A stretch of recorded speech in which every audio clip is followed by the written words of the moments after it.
ઓમ ગણેશ હર હર મહાદેવ।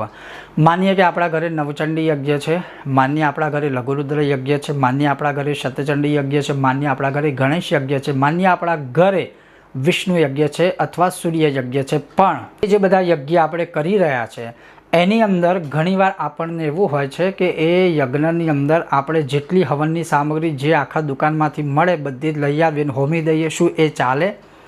એ પાપ છે કે પુણ્ય છે? શાસ્ત્રનું મત શું છે?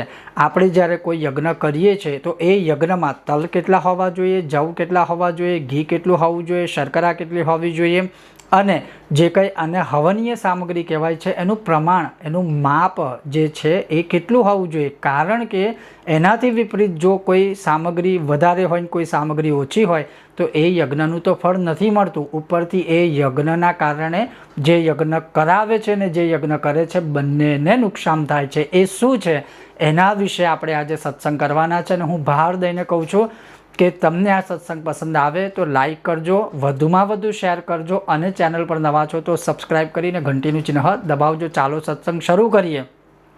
આનંદકૃત રામાયણમાં વચન કહેલું છે કે તલથી અડધો પાયસ, પાયસથી અડધા જવ, જવથી અડધા શર્કરા અને શર્કરાથી અડધું ઘી।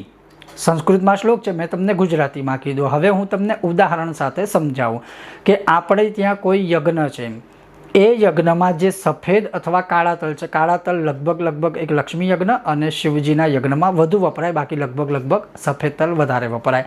તો માનીએ કે સફેદ તલ આપણે 1 કિલો લીધા। અહીંયા મત શું છે કે તિલાર્ધમ તંડુલાદેયસ, અર્થાત જે તલથી અડધો પાયસ છે, એ પાયસ જે છે 1 કિલો તલ છે તો એનાથી અડધો પાયસ એટલે 500 ગ્રામ પાયસ થયો। પછી કહ્યું કે પાયસથી અડધા જવ, 500 ગ્રામ પાયસ છે તો એનાથી અડધા એટલે 250 ગ્રામ જવ થયા। પછી કીધું કે જવથી અડધી શર્કરા એટલે 250 ગ્રામ જવ છે તો એનાથી અડધી સાકર અથવા તો ખાંડ એ 125 ગ્રામ થઈ। અને પછી કીધું કે યા તો એ શર્કરા જેટલું એટલે કે સાકર જેટલું અથવા એનાથી પણ અડધું 75 ગ્રામ જેટલું ઘી। આ બધી વસ્તુઓ ભેગી કરવાની, મિશ્રિત કરવાની ને પછી યજ્ઞ કરવાનો।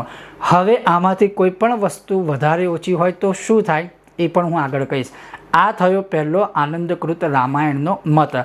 હવે આગળ બીજું મત શું કહે છે કે તિલાર્ધમ તુ યવાહ પ્રોક્તા યવાર્ધમ તંડુલાહ સ્મૃતા તંડુલાર્ધ શર્કરા પ્રોક્તા આજ્ય ભાગ ચતુષ્ટયમ। તલથી અડધા જવ હોવા જોઈએ, જવથી અડધો પાયસ હોવો જોઈએ, પાયસથી અડધી શર્કરા હોવી જોઈએ અને શર્કરાથી 4 ગણું ઘી ઉત્તમ। લગભગ હું પણ આ વધારે મત ઉપર ચાલું છું। માની લો કે આપણે તલ 500 ગ્રામ લીધા તો જવ 250 ગ્રામ થશે, જવ 250 ગ્રામ છે તો 125 ગ્રામ પાયસ થશે અને પાયસથી અડધી શર્કરા 75 ગ્રામ જેટલી સાકર કે ખાંડ એટલે મોરસ થશે અને એ સાકરથી 4 ગણું ઘી એટલે 75 ગ્રામ આપણે સાકર હોય તો લગભગ 300 ગ્રામ જેટલું ઘી, એટલે એ બધી સામગ્રી મિક્સ કરીને પછી યજ્ઞ કરવો। આ બીજો મત છે। આગળ ત્રીજો મત છે, શ્લોક ઘણા છે પણ હું તમને ગુજરાતીમાં કહી દઉં। જે સૌથી મહત્વપૂર્ણ વસ્તુ છે કે તલ વધારે હોય હવનમાં તો શું થાય, ઘી વધારે હોય તો શું થાય। કારણ કે આપણો મત એકમાત્ર એવો છે કે બહુ બધું આપણે હવનમાં હોમી દઈએ એટલે ભગવાન હમણાં યજ્ઞકુંડમાંથી પ્રકટ થશે ને આપણને બધું આપી દેશે, પણ એવું નથી। આજે આપણી કેપેસિટી 4 રોટલીની હોય અને કોઈ આપણને 10-12 ખવડાવે તો આપણું શું થશે, હાલત કેવી થશે? આપણે એને શ્રાપ આપીશું, વરદાન આપીશું? એ જ વસ્તુ આપણે યજ્ઞના પ્રમાણે, યજ્ઞના કર્મ પ્રમાણે, યજ્ઞકુંડની સાઇઝ પ્રમાણે અને કયો યજ્ઞ ને કેટલા બ્રહ્મદેવો છે ને કેટલી આહુતિ છે એના પ્રમાણે એમાં આહુતિ અપાય। એવું નથી કે આજે યજ્ઞ નાનકડો છે અને યજ્ઞની આહુતિ ઓછી છે ને આપણે આજે કિલો તલ કે જવ હોમી દે ભગવાન બહુ ખુશ થાય, એવું નથી હોતું। એટલે આ એક માનસિકતામાંથી આપણે મુક્ત થવું જરૂરી છે। હવે આ મત બહુ ધ્યાનથી સાંભળજો। તલ વધારે હોય યજ્ઞમાં તો એનાથી લક્ષ્મીની પ્રાપ્તિ થાય છે, જવ વધારે હોય તો આપણા ઘરમાં દરિદ્રતા જ આવે, આપણા ઘરની લક્ષ્મીને લઈને જાય છે।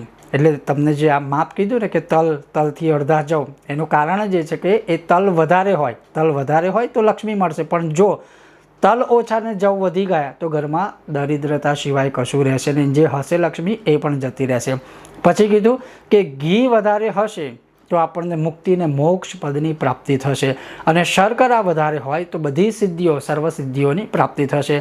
હવે આગળ બીજો મત છે એ છે કે તલ કરતાં જવ વધારે હોય તો એ માણસનું આયુ ઓછું થઈ જાય છે, એ પરિવારના લોકોને બીમારીઓ થાય છે. તલ અને જવ સરખી માત્રામાં હોય કે 500 ગ્રામ તલ 500 ગ્રામ જવ આ બે સરખા હોય તો એ ઘરમાં ધનનો વિનાશ થાય. એટલે હંમેશા સદાકાલે સર્વકાલે સર્વકામ સમૃદ્ધિર્થમ તિલાધિક્યમ સદૈવહિ દરેક યજ્ઞ કર્મમાં હંમેશા તલની સંખ્યા સૌથી વધારે રાખવી. બાકી બધું દ્રવ્ય જે માપ તમને અહીંયા મેં કહ્યું એ પ્રમાણે જ રાખવું, તો તમને કરેલા યજ્ઞનું ફળ મળશે. પણ હવે સૌથી મોટો પ્રશ્ન એવો થવા માંડ્યો છે, એક તો આપણે રેડીમેડ બહારથી હવન સામગ્રીના પેકેટ થઈ ગયા છે, કારણ કે હવે આપણે કંઈ મહેનત કરવી જ નથી કે આના વિશે જાણવું પણ નથી. એટલે એક તો રેડીમેડ બહારથી હવનના પેકેટ આવે છે, એમાંથી મેં તમને આજે માપ કીધું શાસ્ત્ર પ્રમાણે. તમે પહેલું તો એ ચેક કરજો કે એમાં એક વસ્તુ છે માપ પ્રમાણે નથી હોતી, અને બધા ફૂદા જ આવે છે અંદર, લીલા ઘાસના ને એવા બધા. તો એ શું આ બધું આવે એમાં હવનમાં? એ ચાલે ના ચાલે. બીજા નંબરમાં હવે પાછું એક નવું પરંપરા નીકળી છે, ખાસ કરી આપણા ગુજરાતીના યજ્ઞ કરવા હું જઉં છું ત્યારે ઘણા લોકો આટલું મોટું પેકેટ લાવે ને પછી ગુરુજી આમાં 108 ઔષધિ છે, શું કરવાનું? પાણીમાં ઉકાળીને નાવ એનાથી. એ 108 ઔષધિ યજ્ઞમાં છે જ નહીં. તમે કોઈ યજ્ઞ કોઈ ગ્રંથ ઉઠાવીને લાવો કે એમાં 108 ઔષધિથી યજ્ઞ થાય, નથી થતો. એ પાપ લાગે, એ દોષ લાગે. પણ બધાને સમજાવવું બહુ અઘરું લાગે છે અમને, એટલે એ પણ થોડું ધ્યાન આપજો. દરેક જગ્યાએ એવું નથી હોતું કે તમે બધું બહુ જ લાવો તો ભગવાન બહુ જ ખુશ થશે, એવું નથી. યજ્ઞમાં ખાસ કરીને આ નિયમ લાગુ નથી પડતો. યજ્ઞના મુખ્ય અંગ છે તલ, જવ, પાયસ અને ઘી. આ જે વસ્તુઓ છે આ જ મુખ્ય રૂપે છે આપણા યજ્ઞ કર્મ માટે. જેમ કે તમે એવું વિચારો કે 108 ઔષધિ હું હવનમાં પધરાવી અને ભગવાન બહુ જ ખુશ થઈ જશે, નથી.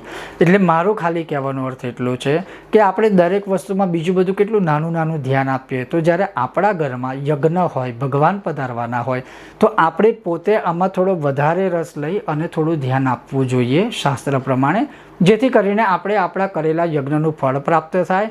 એમાં કોઈ પણ બને એટલું આપણે ધ્યાન રાખીએ તો એમાં કંઈ પણ ખોટું થવાની સંભાવના ઓછી રહે.